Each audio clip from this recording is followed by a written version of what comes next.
Hello students, most welcome all of you in my second video of this chapter 12, okay, and subject science. In this chapter, in this video, today we discuss at first eclipse, okay.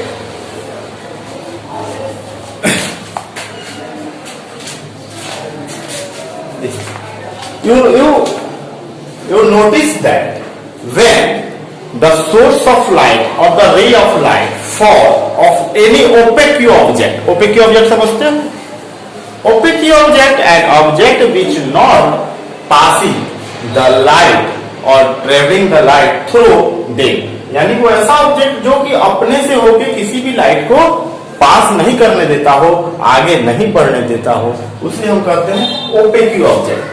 जैसे कि you see on the board and I have hang my hand before the board and you all are showing the shadow of the hand fall on the board. देखो मैंने अपने हाथ को आगे रखा है और इसका शैडो जैसे कि ओपेक ऑब्जेक्ट हो गया, because my hand is not passing the light through its body. ये अपने बॉडी से होकर नहीं पास करने दे रहा है, but the ray of light blow here and the shadow of this object fall on the board. Board के सरफेस पे आ रहा है, आप देख रहे हो. तो ये जो हो क्या कहते हैं, इसी को हम लोग एक्लिप्स कहते हैं, शैडो कहते हैं. ठीक है. ठीक उसी तरह when you know that there are two types of eclipse, the lunar eclipse and the solar eclipse. सबसे पहले हम बात करेंगे लूनर एक्लिप्स की, और मैंने अभी आपको बात शैडो की भी की थी. ठीक है. तो आप देखो, अर्थ हो, मून हो, ये क्या है, ये सारे ओपेक ऑब्जेक्ट है.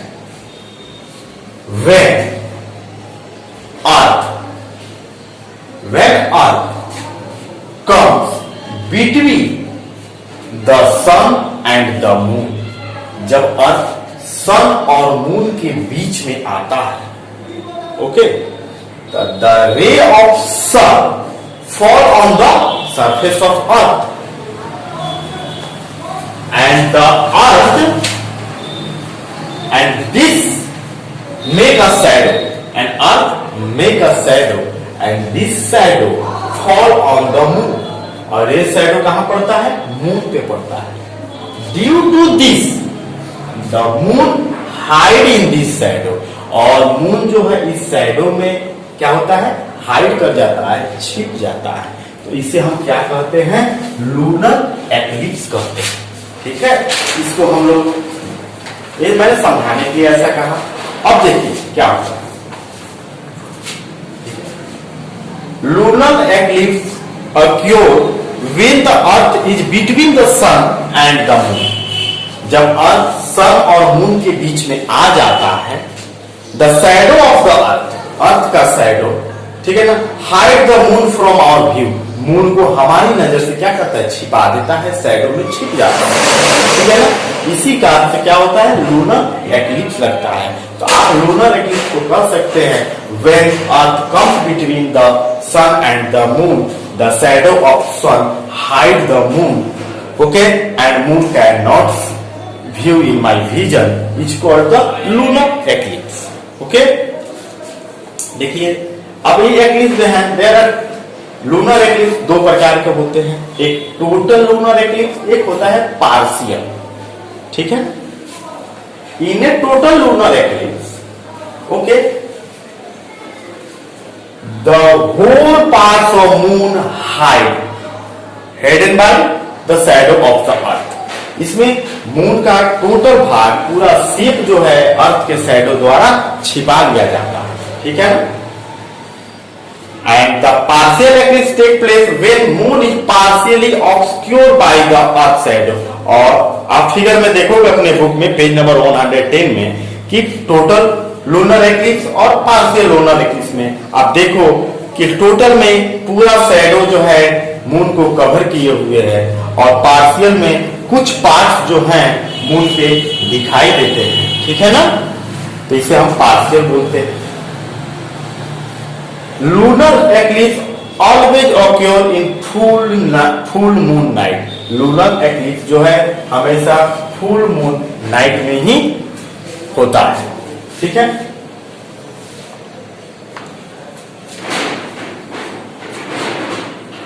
It can last for a few minute और फ्यू आवर। ये कुछ मिनट या कुछ घंटों के लिए ही एक्लिप्स होते हैं, लगते हैं, ठीक है ना। Because you know that the moon continue rotate around the earth and earth continue rotate around the sun. ये तो कुछ देर के लिए, कुछ मिनट या कुछ घंटों के लिए एक्लिप्स जो है ये हमें दिखाई देते हैं। As the moon continue revolving the move out of the shadow of the earth and can be seen again. क्योंकि मून जो है कंटिन्यू रिवॉल्व करते रहता है और उस शैडो से फिर बाहर आ जाता है कुछ मिनट या घंटों में, तो फिर हमें मून दिखाई देने लगता है। तो उस समय हम ये कहते हैं कि एक्लिप्स जो है खत्म हो गया। लूनर एक्लिप्स को हम लोग हिंदी में चंद्र ग्रहण कहते हैं, ठीक है ना।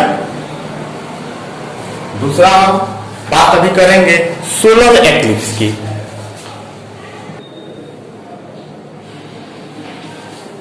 हम बात करेंगे सोलर एक्लिप्स की। तो आप ये देखो यहाँ पे बोर्ड पे सन, मून और अर्थ, क्या डिफरेंस है लूनर से।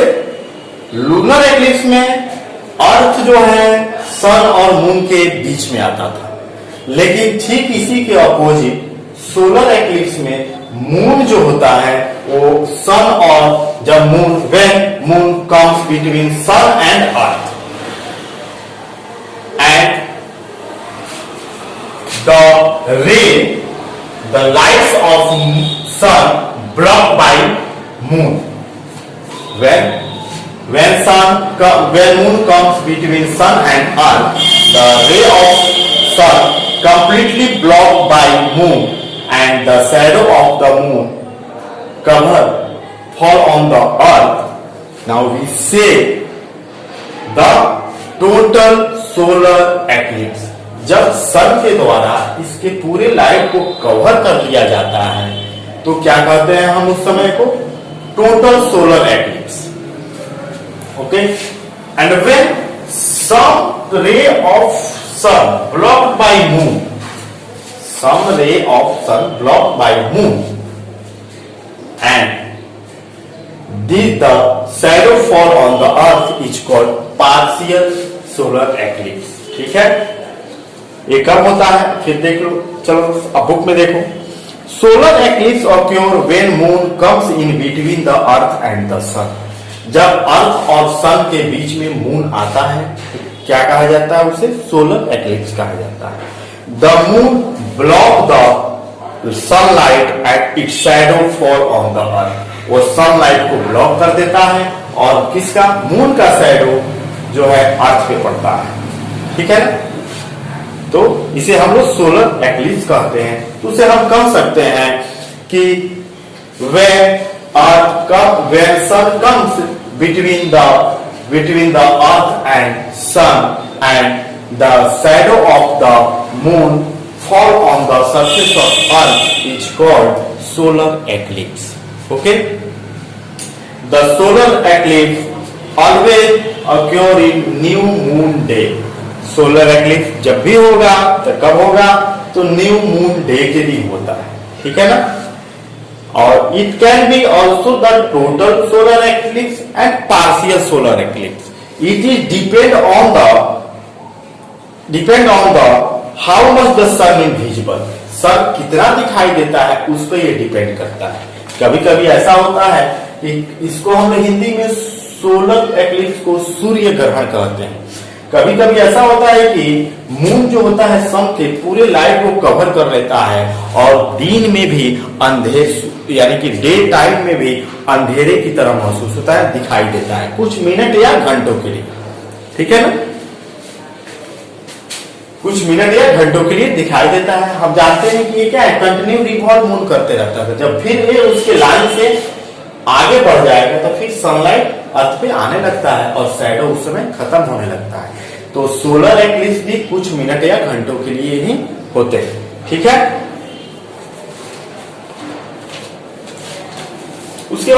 करते हैं आपके सैटेलाइट में, तो देखो हमने अभी नेचुरल सैटेलाइट में आपको मून के बारे में बताया था।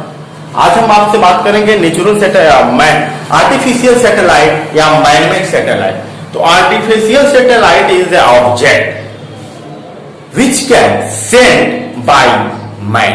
वो ऑब्जेक्ट मैनमेड ऑब्जेक्ट है जिसे मैन के द्वारा स्पेस में सेंड किया जाता है। तो so artificial satellite is the manmade satellite is sent into the earth into the space to the orbit of the earth।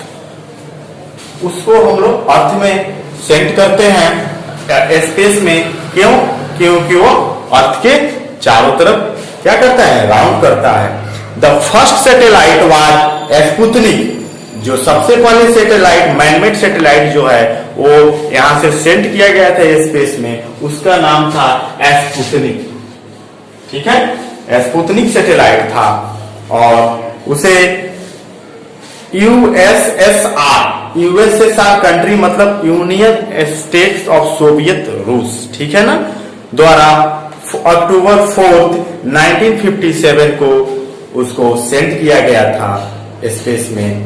उसके बाद से और सैटेलाइट जो हैं बाकी देश जो हैं अपना सैटेलाइट सेंड किए, जिसमें अब हम बात करेंगे इंडिया की सैटेलाइट की।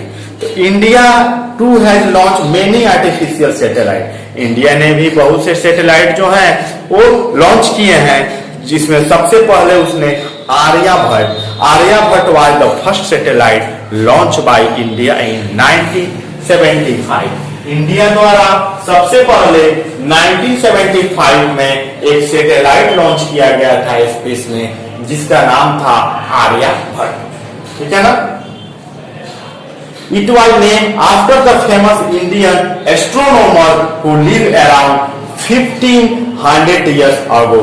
ये जो आर्यभट्ट जो थे ये हमारे यहाँ astronomer, one who know about the astronaut, space, जो स्पेस के बारे में जानता है, जानकारी रखता है, उसी को हम लोग एस्ट्रोनॉट्स कहते हैं, एस्ट्रोनॉमर्स कहते हैं। तो आर्यभट्ट आज से 1500 साल पहले वो थे और वे जो है स्पेस के बारे में जानते थे। उस समय उनको स्पेस वैज्ञानिक कहा जाता था और उन्होंने बहुत कुछ स्पेस के बारे में बताया है। ठीक है ना। तो उन्हीं के नाम पर आर्यभट्ट उस सैटेलाइट का नाम दिया गया। ठीक है। India has sent more than 100 satellite into space. India अभी तक 100 से भी ज्यादा सैटेलाइट स्पेस में लॉन्च कर चुका है। ठीक है ना। अब आते हैं बात कि the artificial satellite are very useful to us and help us in many way. Artificial satellite जो है हमारे लिए बड़े ही उपयोगी होते हैं। उनके and according to the function they perform they can be category into 3 kind. उनके परफॉर्मेंस के अनुसार, उनके कार्यों के अनुसार उनको 3 कैटेगरी में बांटा गया है। Weather satellite, communication satellite and scientific satellite. ठीक है। तो वेदर सैटेलाइट वो सैटेलाइट होता है, ये क्या करता है, इंफॉर्मेशन एंड पिक्चर जो है strong cloud and ocean current का क्या करता है, डाटा कलेक्ट करके और स्पेस सेंटर पे, हमारे स्पेस स्टेशन पे जो है एस्ट्रोनॉट्स जो है उनके पास भेजता है, जिससे कि वो एक्यूरेट वेदर फोरकास्टिंग कर पाते हैं। मतलब वेदर सैटेलाइट जो है एक्यूरेट जानकारी भेजता है कि किस भूभाग में अभी तूफान है, कहाँ प्रेशर है हवा का, कहाँ दबाव कम है।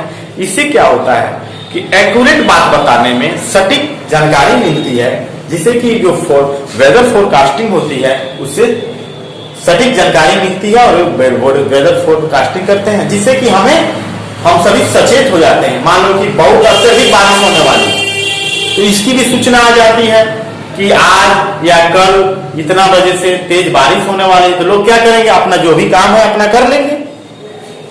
बहुत सी जानकारियां मिलती हैं। उसके बाद आता है कम्युनिकेशन सैटेलाइट।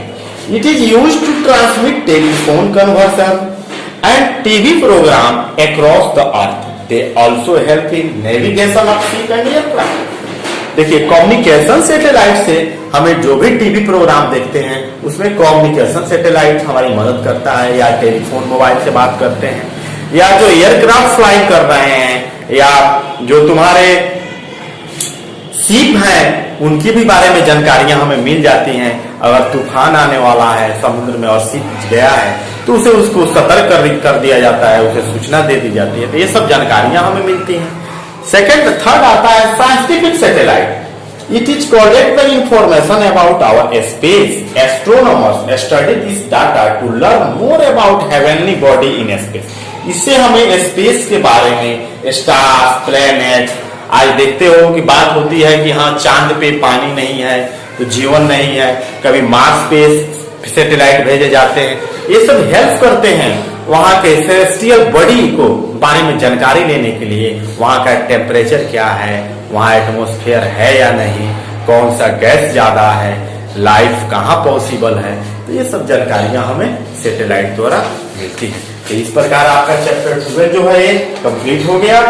ठीक है, नेक्स्ट टाइम में हम नेक्स्ट चैप्टर नए चैप्टर के साथ नए वीडियो में आपसे मिलेंगे। Okay, thank you, have your nice day. आप लोग ध्यान लगा के पढ़ो और बुक को कंप्लीटली बुक को रीडिंग दो। Okay, thank you.